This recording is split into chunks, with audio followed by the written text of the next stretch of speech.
পীড়িতের বেড়া লিচুর বাগানে কে দিল পিরিতের বেড়া লিচুর বাগানে। আচ্ছা, আমি গান পারি না, আমি প্রফেশনাল সিঙ্গার না, গানও পারি না। যাই হোক, কেমন আছেন ভিউয়ার্স? সবাইকে আসসালামু আলাইকুম। আজকে লিচুর বাগান নিয়ে আসলাম। আজকে হাজব্যান্ড বাজার থেকে কিছু লিচু নিয়ে আসছে। সো ভাবলাম যে একটা ব্লগ ভিডিও বানাই নেই লিচু দিয়ে। এখন তো মানুষ সব কিছু দিয়েই বানাই, তো একটা লিচু দিয়ে একটা বানাই নেই, সমস্যা নেই।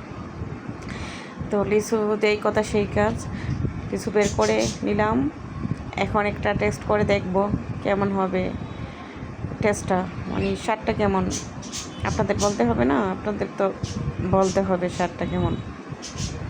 আচ্ছা, একটা নিউজ হচ্ছে কি, আমি আজকে না সরি গতকালকে দেখলাম নিউজে, এই লিচু খেয়ে নাকি কয়েকজন বাচ্চা মারা গেছে। এটা কতটুকু সত্য আমি জানি না, যারা জানেন একটু কমেন্টস বক্সে বললেন। তবে হ্যাঁ, যেখানে নিউজগুলি দেখছি অবশ্যই এগুলি কোনো ভুয়া নিউজ হওয়ার কথা না, সঠিকটাই। সো লিচু কিন্তু এখন ওই যে লিচু যে খাওয়ার পরে মনে হয় বিসিটা গিলে ফেলছিল, এই জন্য হয়তো বা গলায় আটকে মারা গেছে। আর নাই তো বা কোনো কীটনাশক লিচুতে মিশানো হয়েছিল, যার ফলে এই বিষের প্রভাবে মানুষ হয়তো বা বাচ্চাগুলো মারা গেছে। যাই হোক, আল্লাহ সবাইকে হেফাজত করুক। আর ফল ব্যবসায়ীরা এদের অনেক মেডিসিন কী জানি মিশাচ্ছে ফলগুলি না পচার জন্য। আর এইগুলি কিন্তু মানুষের জন্য বিষ হচ্ছে, এই বিষগুলি মানুষে খাইয়ে অসুস্থ হচ্ছে, হচ্ছে। যাই হোক, লিচুটা কিন্তু অলরেডি কিন্তু আমি লিচু খাইয়ে লাইছি, আপনারা দেখছেন। লিচুটা কিন্তু অনেক ভালোই লাগছে মাশাল্লাহ, দেখতে যেমন সুন্দর খেতেও তেমন সুন্দর বোম্বাই লিচু। আর লিচু কার পছন্দ একটা কমেন্ট বক্সে জানাইন। আর বর্তমান যুগে যে সময় আসছে রে ভাই, আল্লাহ গো আল্লাহ। যাই হোক, বাদ দিলাম, আমরা একটু আগেকার যুগের মানুষ, বাইসে গেছি এখনের যুগের দিকে। আবার পাইবেন না যে এখনের আগেকার বলতে কোন আগেকার, এত আগেকার মনে করেন না, মানে আমাদের বাচ্চারা হচ্ছে এখনেরই পোলাপান যে চালাক, আমরা আগের হওয়াতে পারছিলাম না, আমরা একটু বোকাশোকা আছি। আচ্ছা যাই হোক, শুনেন, এখন কথা হচ্ছে, এখন হচ্ছে সিজনালি ফলের সিজন, আম, কাঁঠাল, লিচু, জাম, আমাদের জাতীয় ফলগুলি এখন খাবারের সময়।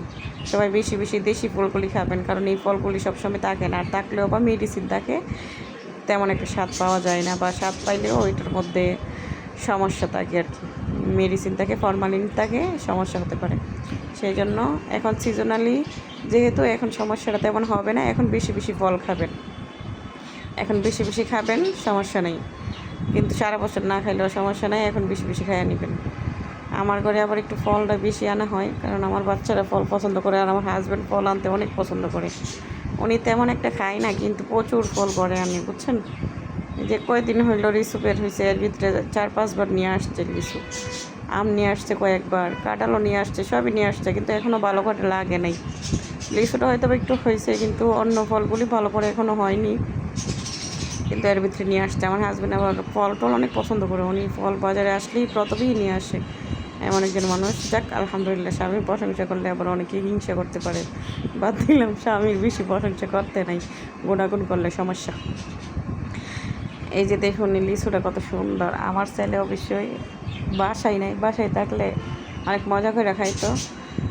দেখুন কত সুন্দর সুন্দর বোম্বাই লিচুগুলি রেখে দিব, আমার বাবু মাদ্রাসায় গেছে, মাদ্রাসাতে আইসা খাবে আলহামদুলিল্লাহ বা ইনশাল্লাহ। এখন যে একটা হওয়া ইনশাল্লাহ বলা, আলহামদুলিল্লাহ বলাতে একটা মনে হয়েছে, একটা যে ভাইরাল হলো, আমরা সবাই যে রাজি আসুন, রাজি থাকলে বলেন আলহামদুলিল্লাহ, সুবহানাল্লাহ, ইনশাল্লাহ। এইবারে যেইভাবে ভাইরাল করাইছি, এখন কয়দিন ব্যাটার নিয়ে করবো লাফালাফি। বাংলাদেশ এতদিন করছিল না, ওই যে রাজু ভাই জিলাপি সরকারি রেটে বিক্রি করে নাকি বেসরকারি, এখন শেষ, জিলাপি শেষ, এখন হয়েছে রাজি আসুন কিনা, সুবহানাল্লাহ, আলহামদুলিল্লাহ ভাইরাল হয়েছে। এখন এই ব্যাটার নিয়ে কয়েকদিন আমরা বাংলাদেশ লাফালাফি করবো, করার পরে তারপরে আবার কি পাগলটা নিয়ে আসে আল্লাহই জানে। আরে এত পাগল আনতে কইরা ভাইরাল হয়ে যায় বাংলাদেশ। কথাই আছিল না যে এমন একটা যুগ আসবে, রাস্তায় বিড়াল কুত্তার দাম থাকবো, কিন্তু শিক্ষিত মেধাবী তাদের দাম থাকবো না। এইটাই বুঝছেন, এটাই হইতেছে আজকাল, কি আর করার। আখেরি জামানা আসতেছে, তো আখেরি জামানাতে এটাই হইব। অশিক্ষিত নেতা হইব আর শিক্ষিতরা দাম পাইব না। এটাই হচ্ছে দেখতেও তো আছি, এটাই হচ্ছে। যাই হোক বন্ধুরা, আমার ভিডিওটা কেমন লাগছে? আমার ভিডিওটা তো শুধু হোক, অন্য কিছু দেখাইছি না। তো প্রবাসী ভাইরা একটু সাপোর্ট করবেন, কারণ প্রবাসী ভাইদের জন্য দেশি ফলগুলি আপনারা হয়তো বা অনেক মিস করেন। আপনাদের জন্য ভিডিওটা বানানো। আপনারা হয়তো দেশি ফলগুলির স্বাদ পান না, খান ওই দেশি, কিন্তু বাংলাদেশি ফলগুলি তো আর তেমন খাইতে পারেন না। তো সবাই ভালো থাকবেন, সুস্থ থাকবেন। আল্লাহ হাফেজ, টাটা, বাই বাই।